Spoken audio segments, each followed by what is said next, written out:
Frost and prayer. There are nights that don't announce themselves as important. They come quiet, dressed in cold and silence. And a man don't know till later that everything changed while he wasn't looking. This was one of them. Frost coated the barn walls like sugar on a funeral cake. Wind moaned through the Sangre de Cristo passes, low and steady, the kind of cold that don't just bite but settles into your bones and makes itself at home. The lantern on the post threw a weak circle of gold across the straw. And inside that circle, a mare stood with her head low, breath rising like pipe smoke in the February air. Micah Duran pressed his palm against her neck and felt the warmth beneath her winter coat. She was the last good thing he owned, and she knew it. Animals always know.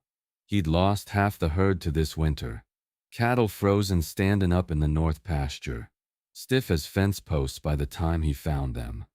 The well bucket had come up thick with mud that morning, brown and useless, smelling of earth that had nothing left to give, and folded in his coat pocket, sharp-edged as a knife, sat the letter from the bank in Santa Fe. Payment due, no extensions, no mercy. 3 generations of Durans had worked this land. His grandfather cleared it with an axe. His father built the barn with hands that never once reached out for help. And now Micah stood in that barn, 34 years old, watching everything they'd built slip through his fingers like the mud in that well bucket. But tonight the weight had gotten too heavy to carry standing up. He lowered himself to his knees on the frozen barn floor. The cold bit through his trousers and his joints ached something fierce, but he stayed down. The mare turned her great head and watched him with one dark eye, ears forward, like she was listening. He hadn't prayed out loud since he was a boy kneeling beside his mother in the church at Pecos. 30 years of silence between him and God. But tonight, in this barn, beside his last good mare, with the wind howling and the world closing in, the words came up from somewhere deep and forgotten. "Lord," he whispered. His voice cracked against the cold air. "I ain't asking for money. I ain't asking for easy days." He pressed his knuckles into the frozen earth. "I'm just asking for the courage to keep going. That's all I got left to ask for, just the courage." The mare lowered her nose to his shoulder, her breath warm against his neck. The lantern flickered. The barn door he'd meant to bolt it. Force of habit stood slightly open, a 2-inch gap where the cold crept in and the light crept out. He didn't hear the footsteps on the frozen ground outside. Didn't hear the soft intake of breath at the doorway. He just knelt there, a man alone with his God and his horse, asking for the one thing money couldn't buy and pride couldn't fake. The footsteps stopped. Someone stood in the gap of light and listened. The woman in the doorway. Consuelo Reyes pulled her grandmother's wool rebozo tighter against the wind and kept walking. The valley stretched before her in moonlight and shadow. Silver frost on every sagebrush and piñon. The Sangre de Cristo standing dark against a sky packed with winter stars. She'd come to check on the calf.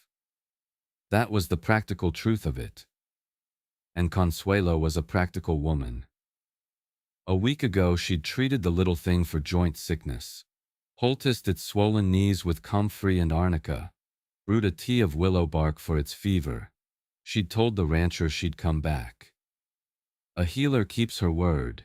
She was the valley's curandera, had been since her grandmother passed the herbs and the prayers and the knowing into her hands 15 years ago. The Gonzalez family called her for fevers. The Romeros sent for her when babies came difficult. The Padillas brought their horses when the veterinario in Santa Fe charged too dear. Consuelo tended them all and never turned away a sick creature, animal or human. And she never charged more than folks could pay. What she didn't do was tend herself. Not since Tomas died. She'd buried that grief under work. wrapped it in other people's healing, and called it purpose. She reached the barn and saw the door cracked open, lantern lights spilling through the gap like a golden wound. She heard his voice before she understood the words, low and rough, breaking like dry wood under too much weight. She stopped. He was on his knees. Beside the mare, head bowed, hands pressed together like a boy at his first communion, and he was praying, not begging, not bargaining with God the way desperate men do when the cards turn bad. He was asking for strength, just the courage to face one more day. Consuelo stood perfectly still. Her herb bag hung heavy on her shoulder. The wind pushed at her back like a hand. She could have turned around, should have, maybe. A man's prayer is a private thing, sacred as blood. But she'd spent her whole life listening to people in pain. And she knew the difference between a man who was given up and a man who was holding on with everything he had. She waited until the last word faded into the cold. Then she stepped through the gap and into the lantern light. A man who prays for courage already has it. Señor. Micah's head came up. His eyes were wet but clear, and she braced herself for what proud men always do when caught unguarded. The flinch, the hard jaw, the walls slamming back into place, but he didn't look away. He didn't apologize. He just looked at her, steady, and something in that steadiness made her breath catch. The calf, she said gently. I came to check on the calf. He rose, brushed straw from his knees. This way. The calf was stronger, standing on its own, breathing easy, a good pink color in its gums. Consuelo checked the joints, felt healthy warmth moving through, and allowed herself a small nod. When she turned back, Micah was watching her hands the way a man watches something he don't quite understand but respects deeply. You want coffee? He asked. It ain't much, but it's hot. They walked toward the dark house together. Neither spoke. Behind them, the barn door stayed open, lantern lights spilling out across the frozen yard like an invitation nobody had meant to send. Coffee before dawn. The kitchen was cold as the barn. Near enough. Micah struck a match and lit the lamp, then fed what was left of the kindling into the stove. The coffee was yesterday's, reheated, strong enough to float a horseshoe, but Consuelo wrapped her hands around the cup like it was something precious. They sat across the rough table and talked. About hard winters and stubborn faith. About how the valley had changed since the railroad pushed through Las Vegas 20 miles north, bringing new people and new prices and new ways of seeing things that had been the same for 100 years. The doctor in Santa Fe, Consuelo said, and her voice carried the faintest edge like a blade wrapped in cloth. He says curanderas are superstition, old women boiling weeds. She set down her cup. My grandmother healed people his medicines couldn't touch. She knew things that ain't written in any book he's read. Old ways got their reasons, Micah said quietly. Old ways get forgotten, she answered. That's the trouble with new ones. Micah stared into his cup. His father rose up in his mind the way the dead do, sudden and whole and uninvited. Esteban Duran, hands like leather, back like iron. A man who built this ranch with nothing but sweat and a borrowed mule, who never took a cent from a neighbor, who mended fence alone in a blizzard because asking for help was a sin worse than dying. They found him 2 days later, frozen stiff against the post he'd been setting, wire still in his hands, face turned toward the house he never reached. Micah had been 16. He'd carried his father's body home on a board and hadn't cried, because Duran men don't cry. And he'd bolted every door in his life ever since. The mountains, Consuelo said, and he looked up. She was gazing through the window where the Sangre de Cristos cut black shapes against the stars. They look different, don't they, when you ain't staring at 'em alone? The words settled into his chest like a coal from the stove. Warm and aching, she rose to leave. I'll come back next week, check on the calf. He didn't say yes. He didn't say no. He stood in the doorway and watched her lantern cross the dark valley until it was a tiny star among the earthbound shadows, moving slow and steady toward the other side. At the barn, he reached for the bolt out of habit. His hand touched the cold iron. He stopped, held it a moment, then slid it back and left the door unlocked. It was the smallest act of his life. It changed everything that came after. What the well won't give 10 days later. The cold still held its ground. Frost painted the windows every morning, and the piñon wood Micah burned in the stove was running low, same as everything else. Consuelo came on a Tuesday afternoon with her herb bag on her shoulder and her grandmother's rebozo pulled against a wind that tasted like iron and snow. The calf was gaining weight. She could see it in the way it moved, steadier, more sure on its legs, pushing against her hand when she checked its knees. She nodded to herself the way she always did when a patient was mending. Good. But the rest of the ranch told a different story, and Consuelo had spent too many years reading the signs of struggle to miss them now. Fences sagged where posts had rotted through. The feed bins showed their wooden bottoms. And when she walked past the well and peered down into the darkness, she saw mud. Thick, dark, slow mud where water ought to be. The kind of mud that means the earth underneath has given up. Now, here's the thing about pride. It'll keep the wind off your face for a while. It'll hold you upright when your knees want to buckle. But it won't fill your well, and it won't feed your cattle, and it won't stop the bank from coming for what's owed.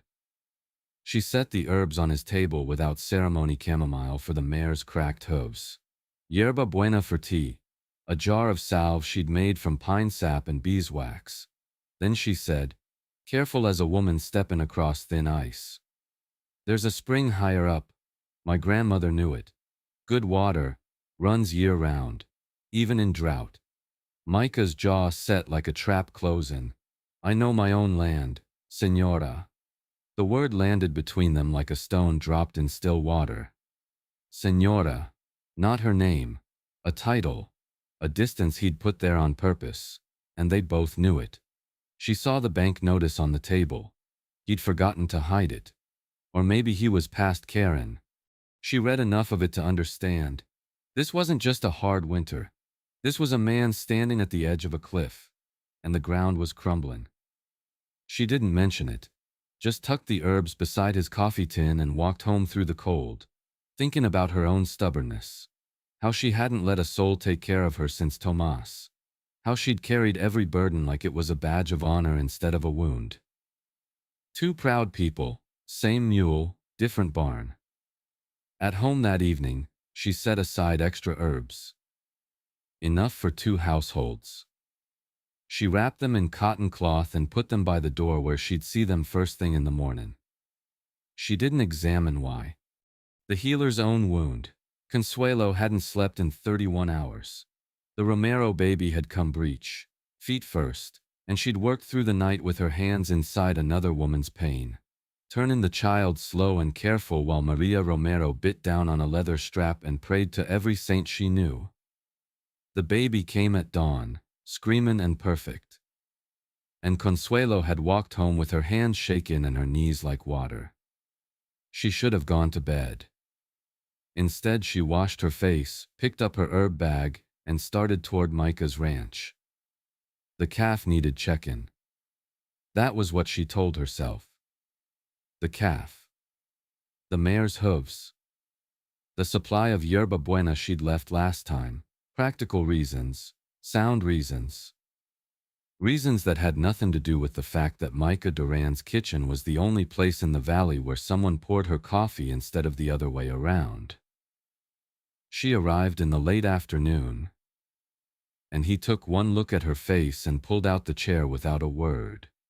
The coffee was fresh. He'd taken to making it fresh on the days she came, and the small, steady kindness of that undid something in her chest she'd been holding tight since the day she buried Tomas. Her eyes burned. She pressed her fingers against them. You look like you've been rode hard and put up wet, Micah said, not unkind, just true. She laughed, and it came out closer to a sob than she'd intended. The Romero baby, breech, all night. Eat, he said, and set before her a plate of beans and cornbread. Simple food, ranch food, but warm. She couldn't remember the last time someone had fed her.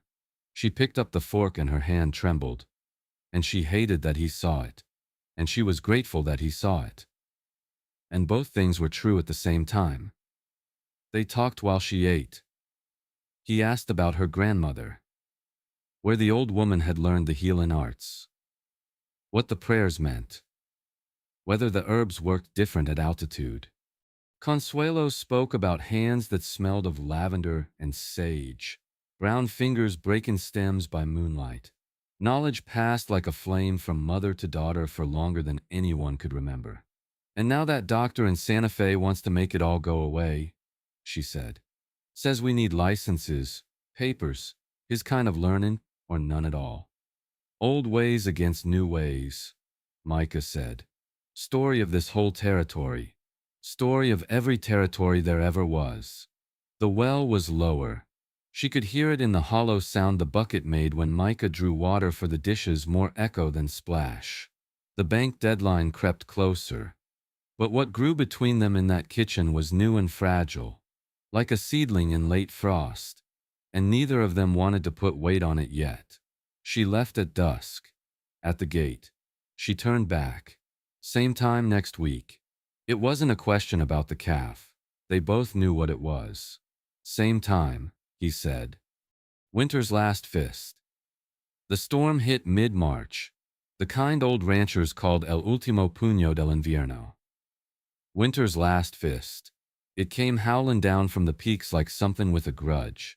Sideways snow and wind that screamed through the passes and turned the whole world white and blind and mean. Micah had his remaining cattle pressed against the barn's south wall, huddled together, steam rising from their backs.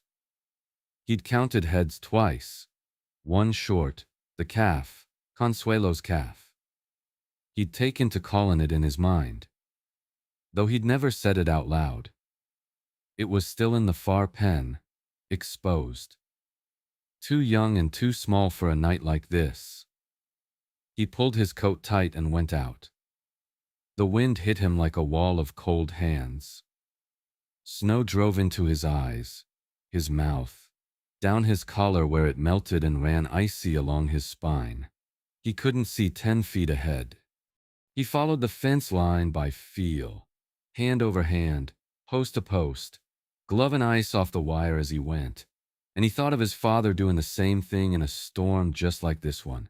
The same posts, the same wire, the same stubborn refusal to wait for morning.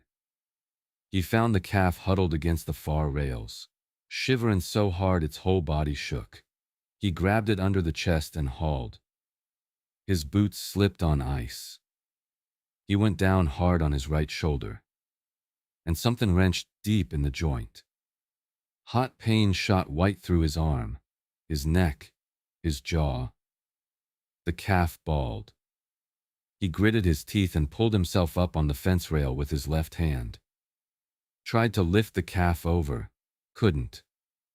His right arm hung useless, and the calf weighed more than he could manage one-handed.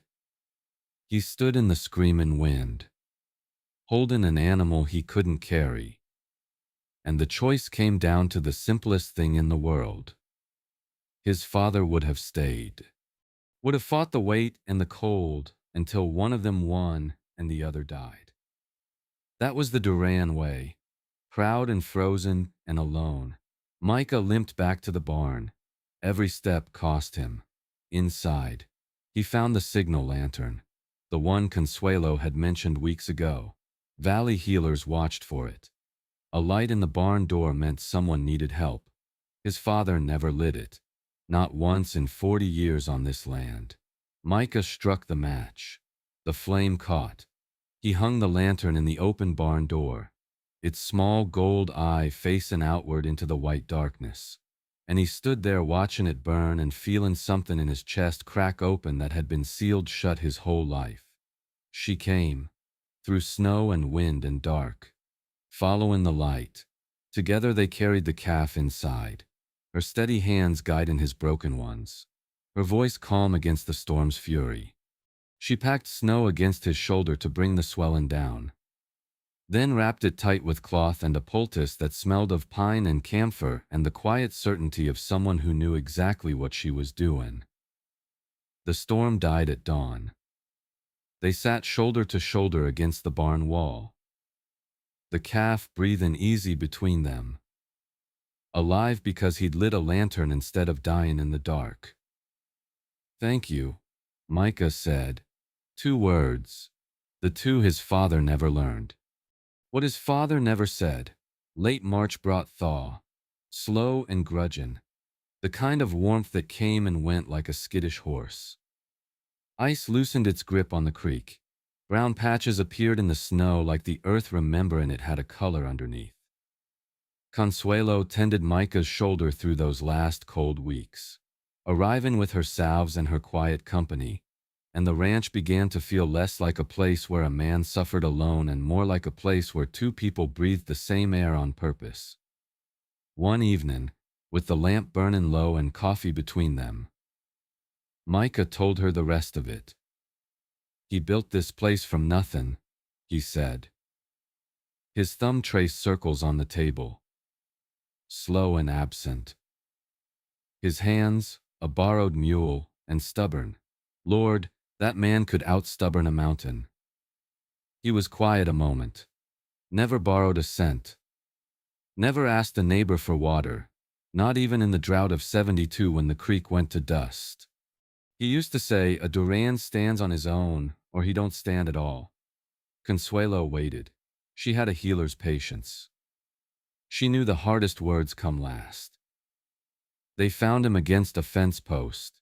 February, like now, frozen through, wire still in his hands. Micah's jaw worked. He was mending a line nobody needed mending, in a blizzard, because coming inside would have meant admitting he was cold. The kitchen held its breath. "I've been turning into him," Micah said. "I feel it every time I reach for that bolt on the barn door.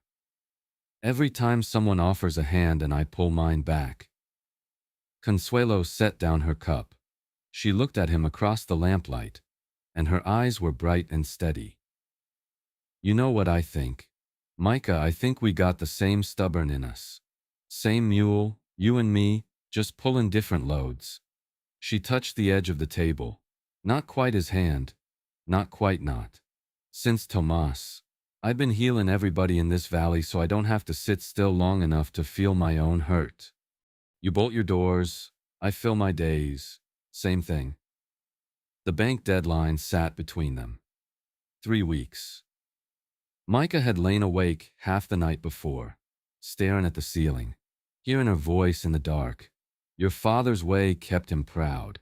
The words had come to him at supper last week, quiet and plain, and they'd been turning in his mind like a stone in a riverbed ever since.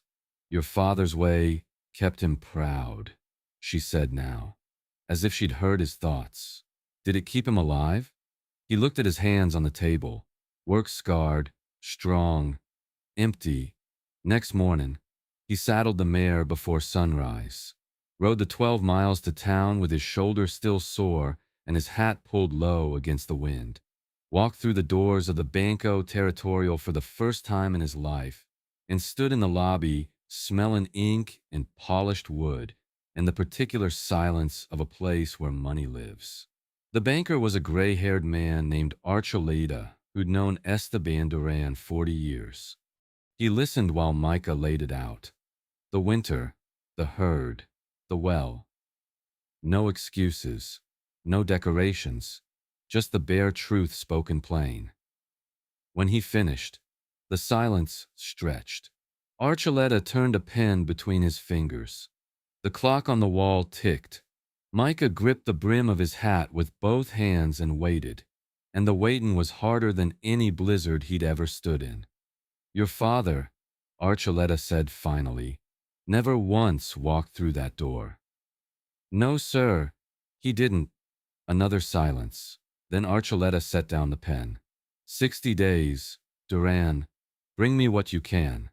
Micah rode home with the mountains ahead of him and the weight behind him, lighter by the exact measure of 2 words he'd forced himself to say. Help me. He passed Consuelo on the road, tipped his hat. 60 days. She smiled, wide and warm and sudden, like the sun breaking through a week of clouds. That's more than enough. Rain on dry ground. And here's the part I've been waiting to tell you. Early April. The season turned the way it does in the high country. Not gentle, not gradual, but all at once. Like the earth had been holding its breath for months and finally let go. Snow melted in the high sangres. Water ran down through ancient cracks in the rock, through roots and red clay and gravel, down into the deep, quiet places where wells are born. One morning, Micah lowered the bucket. The rope went taut.